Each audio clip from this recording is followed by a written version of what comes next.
हाय नमस्कार सगळ्यांना. कसे आहेत सगळे, बरे आहेत ना? तर बघा आज विषय काय माहिती आहे का. आज आहे ना मी कमेंटवरती व्हिडिओ बनवायला घेतलाय. तर म्हणलं ज्या कमेंट आलेत त्याच्यावरती थोडासा व्हिडिओ बनवाव म्हणून हा व्हिडिओ बनवायला घेतलाय मी. तर आता संध्याकाळचे 4 वाजून गेलेत बघा. आणि आज पूर्ण दिवस आहे ना घरी मी एकटीच आहे, कोणी सुद्धा नाही. आणि एकटी बसून बसून इतका वैताग आलाय ना. आणि हा दिवस आहे ना वर्षावणी वाटायला लागलाय, जाता जाय नाही. कधी 5 वाजतील, कधी स्वीटीला घेऊन दाजी येतील असं वाटतं या. तर मागच्या 8 दिवसात नाही का इथं सगळीच होते ना, बावड्या प्रियंका, आपली राधिका, ओमडा, दुर्गा आणि त्याच्यात 2 दिवस तात्या, पूजा, शंभू, कृष्णा, पिवड्या, सागर ही सगळी चालती. तर घर एकदम गच्च भरलेलं होतं ना. तर करमून जायचं आणि दिवस कसा यायचा आणि कसा जायचा ते पण कळत नव्हतं. 8 दिवस कसं गेलं ना ते पण कळलं नाही. आणि आज आहे ना सकाळपासून बघा मी एकटीच बसली घरी, दिवस जाता जाय नाही, काहीच कर्म नाही. मोबाईल बघून बघून पण वैताग आला आणि काही व्हिडिओ पण बनवला नव्हता. तर म्हणलं चला कमेंट आलेल्या आहेत त्याच्यावरतीच व्हिडिओ बनवू आपण, त्याच्यामुळं मी हा व्हिडिओ बनवायला घेतलाय. तर बघा विषय काय माहिती आहे का, ज्या तुम्ही कमेंट केल्या इतक्या सगळ्यांनी चांगल्या चांगल्या कमेंट केल्या, तर त्याच्याबद्दल मला थोडंसं बोलायचं होतं म्हणून मी हा व्हिडिओ बनवायला घेतलाय. तर सगळ्यात अगोदर कमेंट सगळ्यांनी केलेत त्यांचं मनापासून आभार मानते, थँक्यू. आणि तर बघा तुम्ही म्हणता ना आता ताई नक्की चांगल्या कमेंटवरती व्हिडिओ बनवते का, म्हणजे नाही का एखादी वाईट आली अशी तशी आली त्याच्यावरती बनवते. तर मी चांगल्याच कमेंटवरती व्हिडिओ बनवायला घेतलाय, कारण वाईट कमेंट दिसली ना त्याच्याकडे लक्ष लगेच जातं आणि चांगल्या कमेंटकडे कमी जातं असं मला वाटतं. त्याच्यामुळं मी असं म्हणजे असं तसं कोण बोलतं ना त्याच्यावरती पण व्हिडिओ बनवलेत, पण चांगल्या कमेंटवरती पण बनवा म्हणलं, नाही का. वाईट बोलल्यावरती कोणी पण उत्तर देतच आहे, पण ज्यांनी चांगल्या चांगल्या कमेंट केल्यात त्यांना पण बोलावं म्हणलं, त्याच्यामुळे मी हा व्हिडिओ बनवायला घेतलाय. तर सगळ्यांना मनापासून धन्यवाद पण दिलेला आहे आणि त्याविषयी पण बोलते. बऱ्याच मला अशा कमेंट आल्या की नाही का मी राधिकाकडे गेलते, 8 म्हणजे 2 दिवस तिथं राहिले, नंतर राधिकाला इकडे घेऊन आले, नंतर राधिका बरंच वाटत नाही, दवाखान्यात ॲडमिट होती, दवाखान्यातनं आणली तरी तिचं दुखायचं राहत नव्हतं, उलट्या थांबत नव्हत्या. त्याच्यामुळं मी तिला इकडं मोकळ्या वातावरणात इकडं हवेत रानात माझ्याकडे घेऊन आले. इथं देवाला तिला घेऊन गेले, पायही पडून आणलं. नंतरनं गावातून पण पांडू तात्याने मी डॉक्टरांकडे घेऊन गेली, त्या डॉक्टरांनी गोळ्या औषध इंजेक्शन वगैरे दिली, पथ्य पाळायला सांगितले. ते सगळं आम्ही टायमाला तिला जेवण, गरम पाणी, जे जे खायचं आहे हलकं हलकं अन्न, तेच गोळ्या औषधं टायमाला सगळं जिथल्या तिथं केलं. तर राधिका इथं आल्यावरती एकदम बरी झाली. तर आणि इथं पण मी तिची काळजी घेतली, सगळ्यांचीच काळजी घेतली. आणि पहिल्यापासूनच मला सवय कुणी का असाना मनापासून जीव लावायचा आणि मनापासून काळजी घ्यायची. आणि जर जी मनाला आपल्या पटत नाही ना तिथं बळच वर्ण असं बोलायचं किंवा दिखावा करायचा, या अशी मला सवय नाही. मग तिथं कुणी पण असू द्या, जे असन ते मनापासून, नाही का. म्हणजे तुम्ही चांगल्या चांगल्या कमेंट केल्या त्याबद्दल आधी बोलते. तर तुम्ही नाही का कमेंट केल्या ताई तू आत्या म्हणून एक खूप चांगले. तर माझी राधिका पण अशीच म्हणती, कार्तिकी पण म्हणती, एकामेकीला बोलतात किंवा मला बोलतात, मनाली गुड्या झालं तरी पण असंच बोलतात की आत्या आपली किती भारी आहे ना गं, मला अशीच आत्या पाहिजे होती, एकामेकींचा विषय चलतो. तसंच तुम्ही पण म्हणता येतं की ताई तू आत्या म्हणून एक खूप छान आहे, लहान लेकरांची काळजी घेते सगळ्यांची, आणि पोरं पण तुला आत्या आत्या करते सारखं. तर जीव लावल्यावरती म्हणतात ना रानचं पाखरू जवळ येतं, तसंच असते. त्याच्यामुळं मी सगळ्यांना जीव लावत असते. तर मला काय म्हणायचं होतं, हां, आणि तू बहीण म्हणून पण एक चांगले, आणि मी बहीण म्हणून पण चांगलीच आहे माझी, मला पण माहिती आहे. कारण आहे ना मी दोन्ही भावांना समान जीव लावते, भावजयांना, लेकरांना, सगळ्यांना समान जीव लावते, सगळ्यांना समान धरते. आणि माझ्या भावांना पण माहिती आहे. आणि अजून एक बहीण, ननन म्हणून सगळीजण खूप खूप चांगलं म्हणतात. आणि मी पण नाही का माझ्या ज्या भावजया प्रियंका, पूजा आहेत त्यांच्याबरोबर मी इतकं फ्रेंडली राहते ना, एकदम फ्रीमध्ये. एका लहान बहिणी येतं असं समजून मी त्यांना वागवते, कधी असं तडकीफड बोलत नाही, टोचून बोलत नाही किंवा खवळत नाही. जिथं चुकून तिथं बोलते, पण दोघी पण ऐकून घेतात आणि काही म्हणत नाही तर चूक असल्यावरती. आणि मी जेवढी चांगली आहे ना तेवढ्या चांगल्या माझ्या भाऊजया पण आहेत. प्रियंका, पूजा, मीनाक्षी वहिनी झालं, कोमल वहिनी झालं, सगळ्या भाऊजया मला चांगल्या भेटले. तर त्याच्यामुळं मी पण चांगली आहे. मेन म्हणजे मी एकटी चांगली नाही, माझ्या भाऊजया, माझं भाऊ, माझं भाचा भाची ही सगळेच चांगले आहेत, म्हणून मी पण चांगली आहे. तर नाही का म्हणतात ना, जसं आपण समोरच्याला वागवतो तसंच ते पण आपल्याला किंमत देतात, वागवतात. त्याच्यामुळं जसं मी वागते त्यांच्याबरोबर तसंच ते पण माझ्याबरोबर वागतात.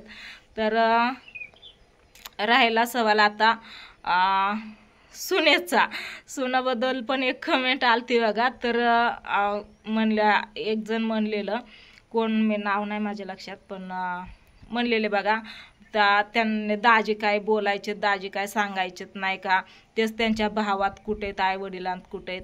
तर असं नाही की आम्ही तर रानात राहतो म्हणून त्यांच्यात नाही, असं काहीच नाही.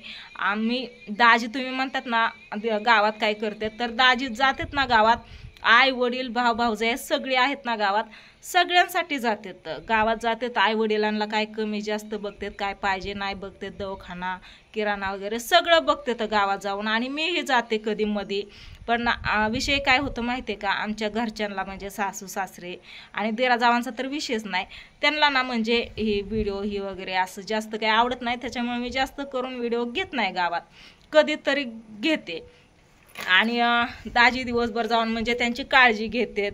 किंवा कधी रानात आणलं तर त्यांना ना रानात थांबू वाटत नाही बघा. तुम्ही म्हणता सासू सासरे इथं काय नाही तर आमच्या आईंला आणि नानांना, मी आई नाना म्हणते, दाजी म्हणतात ना म्हणून मी पण म्हणते, तर त्यांना इथं रानात थांबू वाटत नाही. कारण मी मागच्या व्हिडिओमध्ये सांगितलं होतं तुम्हाला की नाही का, इथं जर थांबलं तर आज कसं मी एकटीच बसले आणि वैतागून गेले, एकटीला काय कर्म नाही, तसंच त्यांना पण इथं नको वाटतं, बोर होतं त्यांना इथं थांबायला बसायला नाही का. सगळं जिथले तिथं आहे इथं, पण कोणी बोलायला नाही येतं. शेजारी वस्त्या आहेत पण लांब लांब आणि रानची वस्ती, त्याच्यामुळं सगळी जी ती आपापल्या कामात असते, शेतात कामं असतात, त्याच्यामुळे त्यांना इथं बसायला बोलायला कोण नसतं. गावात कसं आई चार बायकात उठतात बसतात आणि नाना पेटेला जातात, मंदिराकडे जातात, त्यांचं मित्रमंडळी असतात, त्यांच्या दिवसभर गप्पा मारून आपलं संध्याकाळी घरी येतात. हे दिवसभर असते त्यांचं. आणि इथं रानात म्हणलं तर उगं बांधून ठेवल्यासारखं होतं, त्यांना काही करमत नाही. म्हणून माझं सारखं फोन करून चौकशी पण असती आणि दाजी पण सारखं गावात जाऊन जिथलं तिथं सगळं करतात. आणि दीर जावांना तर दीर जावा पण आहेत, पण विषय काय असतोय माहिती आहे का, आता प्रत्येकाच्या घरी भाऊ भाऊ जावा जावा असतातच. पण शेवटी आता माझी मुलं नाही का स्वीटी लग्नाला आली, मुलगा पण इतका मोठा आहे, तर इतकं मोठं होस तर कोण आजकाल एकत्र राहत नाही, सगळे आपापले वेगळी वेगळीच असतात आणि आम्ही पण वेगळंच राहिलोय. त्याच्यामुळं गावात राहायचा काय प्रश्नच नाही, रानात राहून आपलं इथं घर हे बांधलेलं आहे हळूहळू. आणि रानातच आपलं रानातली कामं करायची इकडून तिकडून. अगोदर नाही का बैल होती, गाया होत्या, शेळ्या होत्या, सगळं म्हणजे इथं सगळं होतं. आम्ही रानात राहायचो नाही, इथं वाट्याने जमीन हे करायचं त्यावेळेस. पण ही वाट्याने जमीन करायची सोडून दिली, कारण मी आणि दाजी दोघंच होतो करायला, तिसरं कोणीच नव्हतं. लेकरं बघत बघत, शंभू तर काय पहिल्यापासून पाणता त्याकडे, पण आम्ही दोघंच असायचो ना, त्याच्यामुळे म्हणलं इतकं नाही आपल्याला व्हायचं नाही का, 10 एकर पूर्ण नाही करायला व्हायचं. तर 5 एकर जी त्यांच्या चुलत्याची होती ना दाजींच्या, ते आम्ही सोडून दिली आणि आपली स्वतःची जमीन फक्त आता करतोय. स्वतःची आहे 5 एकर, त्याच्यातून पण दीर जावांची आहे. तर आपल्या वाटणीला काय 2 एकर येते, तेवढीच आम्ही ज्वारी गहू काय असेल ते त्याच्यात करतो, राबतो आणि व्हिडिओ बनवतो. असंच नाही की फक्त व्हिडिओज बनवतो, रानातली पण भरपूर कामं असतात ती पण करतो आणि सगळ्यांची काळजी पण घेतो. पाहिजे तर मी एखादा व्हिडिओ बनवाल, पण सासऱ्यांपाशी गेल्यावरती उलट ती म्हणतात, सगळ्यांना पूर्ण गावात सांगतात की माझी मधवी, मी मधवी बघा, एक थोरला दिरे एक बारका दिरे आणि मी मधवी. तर माझी मधवी लेक आणि सून एकदम भारी आहेत म्हणून सगळ्यांना सांगत असते. तर आम्हाला बाहेरून सगळी बोलतात, आमच्या तोंडावर जरी नाहीत ना बोलले तर सगळ्यांना सांगतात, इतकी काळजी घेतात, जाता येता काळजी घेतात आणि त्यांनी पण गावात जाऊन बोलतात, काय कमी जास्त लागलं तर देतात, पूर्ण काळजी असते. आणि काय बाकीचं तुमच्या कमेंट वाचून इतकं भारी वाटतं ना. तुम्ही सगळ्यांनी इतक्या चांगल्या कमेंट करतात, त्याच्याबद्दल पुन्हा अजून एकदा धन्यवाद. आणि काय चुकलं असलं तर खरंच माफ करा बरं का. काय बोलले मलाच कळलं नाही मी काय बोलले. ती जे मनात आलं ते बोलून टाकलं. तर एक कमेंट आलती ना तशी घरच्यांविषयी की तीच भावात नाही म्हणून. असं नसतंय की आम्ही सोडलंय असं नाही, त्यांनी पण आम्हाला सोडू शकतात, म्हणजे आमच्यातून वेगळं राहू शकतात. आमची इच्छा नव्हती वेगळं राहायची, पण जी दुसरं दीर जाव आहे त्यांचीच इच्छा आहे वेगळं राहायची, तर आम्ही कसं बळच त्यांच्यात राहू शकतोय असं नाही का. तसं झालेलं आहे. त्याच्यामुळं आम्ही इथं रानात राहतो. आणि आईला नानांना सासऱ्यांना इथे या म्हणलं तर नको म्हणतात. हाय अजून हातपाय चलते तर आहे, नंतर तर आहेच तुझ्याकडे यायचं. त्याच्यामुळं ते गावात आहेत, आम्ही इथं येतं. तर इथलं रानातलं वातावरण तर तुम्हाला सगळ्यांना माहितीच आहे की बघा, ह्या मोकळ्या हवेत ही असं मस्त असं वातावरण आहे. आणि हे घर आहे ना बांधायला इतकी मेहनत घेतली, इतकं वर्ष गेलेत ना. 10 वर्ष आम्ही ना इथं पाठीमागं पत्र्याचं घर होतं, शेड होतं आणि छोटंसं असं छपार होतं, त्याच्यात राहत होतो. तर हे हळूहळू सगळं घर पूर्ण आम्ही बांधलेलं आहे, रानात राहून कष्ट करून रात्रंदिवस दाजी मी. तर भरपूर असं कष्ट केलेलं आहे. तर जाऊ द्या, असू द्या, आता ते पाठीमागचं गेलं ते गेलं, विषय निघला म्हणून सांगितलं थोडंसं. तर सगळ्यांनी चांगल्या कमेंट केल्यात, त्याच्याबद्दल धन्यवाद. आणि अशाच कमेंट करत जावा आणि सपोर्ट राहू द्या तुमच्या सपोर्टची सगळ्यांना, म्हणजे आम्हाला गरज आहे, भरपूर गरज आहे तुमच्या सगळ्यांची. तर चांगल्या कमेंट केल्या म्हणजे व्हिडिओ बनवायला पण उत्साह येतो. नाहीतर मग अशा कमेंट आल्या की मग वाटतं काहीतरीच आपण उगाच काहीतरी करतोय असं वाटतं. त्याच्यामुळं चांगल्या अशाच कमेंट करत जावा. आणि काय बोलण्यातून चुकलं असलं तर खरंच माफ करा, कारण मलाच कळलं नाही मी जास्त काय बोलले का काय ते. तर चला, बाय.